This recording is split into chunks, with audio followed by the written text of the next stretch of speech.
کا حصہ تھا وہ یہ تھا کہ انہوں نے کہا کہ if someone has excessive وساوس then how he should combat against it. بہت اچھا سوال ہے. اگر کسی کو بہت زیادہ وسوسے آتے تو کیسے اس کے خلاف جنگ لڑے یا اس کے خلاف ہمارا رد عمل جوابی کارروائی کیا ہوں گی. بہت اچھا سوال ہے. اب میرا ایک بیسک کوشچن یاد رکھیے, اس چیز کو یاد رکھیے. بہت سارے لوگ وسوسوں کی وجہ سے دینی عمل چھوڑ دیتے ہیں. بہت سارے لوگ وسوسوں کی وجہ سے دینی عمل چھوڑ دیتے ہیں. لیکن آپ کو پتہ ہے جب آپ کو وسوسے آ رہے ہیں تو آپ کو مبارکباد ہے, آپ کے پاس ایمان ہے. بہت سارے لوگ وسوسوں کی وجہ سے نمازیں چھوڑ دیتے ہیں اس لیے کہ وسوسے آ رہے ہیں. لیکن میں کہہ رہا ہوں آپ قابل مبارکباد ہے, آپ کے پاس ایمان ہے. اس لیے کہ چور وہاں آتا ہے جہاں مال ہوتا ہے. چور وہاں آتا ہے, مال ہوتا ہے. آپ سمجھ لیجیے میرے گھر میں تجوری ہے, چور آ رہا, ایک بار آیا میں کیا کروں گا, لڑکیاں کروں گا. 2 بار آیا پھر کیا کروں گا, لڑکی پھر 3 بار آیا, پولیس کمپلین. 4 بار آیا, پولیس سیکورٹی, یہ سب کچھ کروں گا, ہے نا. CCTV کیمرہ, یہ پولیس, آرمز, امیونیشن, ہتھیار کا لائسنس سب لے لوں گا, اس لیے کہ مجھے اپنے مال کی دفاع کرنا ہے. اب کوئی آدمی یہ بولے کہ پہلے تو محل میں رہتا تھا, تجوری وغیرہ تھی, کوئی بولے اب تم جھوپڑی میں تو غریب ہو گئے ہو. کیوں؟ وہ چور بہت آ رہے تھے نا تو تجوری کھلی چھوڑ دیا, جاؤ کیا کرنا ہے کر لو, میں چھوڑ دیا. ایسے انسان کو عقل مند بولیں گے بیوقوف بولیں گے؟ مہا عقل مند. کیوں؟ بیوقوف ہے وہ. تو میرا سوال ہے, شیطان آ رہا ہے, کیوں؟ آپ کے پاس ایمان ہے, بار بار آ رہا ہے, بار بار آ رہا ہے, تو آپ کو بار بار بچانا ہے یا بولنا میں نے نمازی چھوڑ دیا, مطلب بات مان لی آپ نے اس کی, اسی لیے تو آ رہا تھا وہ. تو پہلے تو آپ قابل مبارکباد ہے, آپ کے پاس ایمان ہے. چور وہیں آتا ہے جہاں مال ہوتا ہے. اب سیکنڈ ایشو کمبیٹ, اس کا جواب کیا ہوگا؟ دیکھیے وسوسوں کی شروعات عموماً طہارت سے ہوتی ہے. جنرلی میں نے دیکھا ہوں بہت سارے لوگ سائیکولوجیکل یا نفسیاتی جو بیماریاں ہوتی ہیں وہ آتے ہیں, تو یہ چیز میری اسٹڈی ہے کہ وہ جنرلی طہارت سے شروع ہوتا ہے.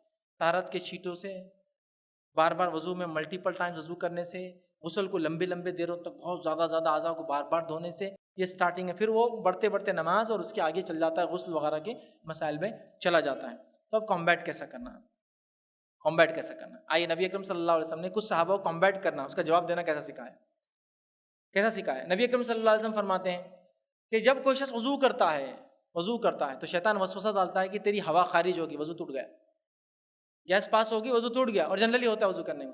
تو آپ صلی اللہ علیہ وسلم نے بتایا جب تک اس شخص کا وضو نہیں ٹوٹا, جب تک 2 چیزیں نہیں ہوئی, وسوسہ آ رہا ہے نا تو 2 چیزوں سے اسے کنفرم کرنا. کنفرمیٹی کے علاوہ وسوسوں پہ ہم کو عمل نہیں کرنا. پہلا, یا تو آواز سنائی دے, ہوا خارج ہوئی تو, یا تو بدبو آئے, ورنہ نہیں ٹوٹا, نہیں ہوا کچھ بھی. کمبیٹ کرنے کے لیے یقین کر لیجیے ہوا یا نہیں ہوا. اب ہمارا شک میں ہی چل رہا ہے, لگتا ہو گیا نہیں ہوا, لگتا ہو گیا نہیں ہوا, یقین کیوں نہیں کر رہے آپ؟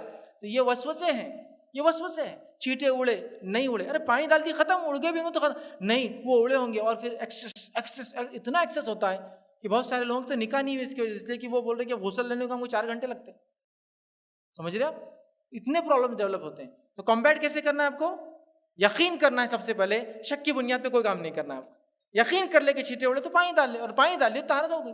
لیکن اب طہارت کے مسائل بھی نہیں معلوم, پانی ڈال, کپڑے کو دھو اتنا دھو کہ کپڑا خراب ہو جا رہا دھونے, صابن کے دھبے نہیں نکل رہے. کیوں؟ وہ شک ہو رہا لگے ہوں گے چھینٹے, اور دھو.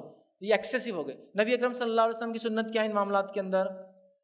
کم از کم ایک بار کوئی چیز کو زیادہ 3 بار ختم, اس سے زیادہ کوئی پاکیزگی نہیں ہے. یہ ایکسٹرا ہائیجین کے نام پہ ہم نے کیا معلوم, بہت ساری بار اپنے لیے پرابلم پیدا کر لیا اس دنیا کے اندر. ایکسٹرا سوفسٹیکیشن, ایکسٹرا ہائیجین, اتنی زیادہ ہائیجین کی وہ خود ایک انہائیجینک چیز ہے. معلوم آپ کو, وہ خود ایک انہائیجینک چیز ہے. آج بہت سارے بچے جو گلف وغیرہ میں رہتے ہیں یا یوروپ اور امریکہ میں ہوتے ہیں, ان کو دمے کی بیماری عام ہے. کیوں؟ اس لیے کہ وہ اتنے سوفسٹیکیٹڈ ماحول میں رہتے ہیں, کبھی دھول کو دیکھتے نہیں ہیں, نتیجہ امیون سسٹم ہی ڈیولپ نہیں ہوتا ہے ان کا, اور دھول لگتے ہی ان کو دمہ ہو جاتا ہے. جبکہ ماشاء اللہ انڈیا میں بچے اپنے دھول مٹی میں کھیل رہے, ڈاکٹر پرسکرائب کر رہے ہیں کہ بچوں کو مٹی میں کھیلنے دو, اس لیے کہ اس میں کچھ ایسے جراثیم ہوتے ہیں کہ اس کا امیونٹی بڑھتی ہے دمہ کے خلاف, استما. ایکسٹرا ہائیجین نہیں ہونا, آپ نے اتنا ایکسٹرا ہائیجین, اس کی کوئی انتہا نہیں. دھول لگ گئی تو ایسا دھول لگ گئی, مطلب ایسا کچھ تو بھی جہنم کی آگ لگ گئی, دھول, ارے دھول لگ گئی, کیا دھول رکھے ہر جگہ دھول. آپ کو معلوم وضو کے لیے اگر پانی نہ ہو تو کیا لگانا پڑتا ہے وضو کے لیے؟ دھول, مٹی, وہی تو ہے. تو وہ کیسے ناپاک ہوئی, اس کے لیے اتنا پریشان. پیدا ہوئے اس سے, بنے اس سے, مریں گے اس میں جائیں گے, مرنے کے بعد اس میں مل جائیں گے, اور پھر اس سے پریشانی. یہ ایکسٹرا ہائیجین کا نتیجہ ہے. ایکسیسو ہائیجین نہیں ہونا چاہیے, جو شریعت نے بتایا اس لمٹ میں رہیے. جیسا بہت سارے لوگ ہوتے ہیں ایکسیسو ہائیجین, اور وہ ٹرین میں پتہ نہیں کون سا ہوگا سیٹ پہ, میرے کو تو نیند ہی نہیں آ رہی, اب سویا ہوں گا تو کیا کر رہا ہوں, ارے باپ میرے کو تو اب نیند ہی نہیں آ رہی.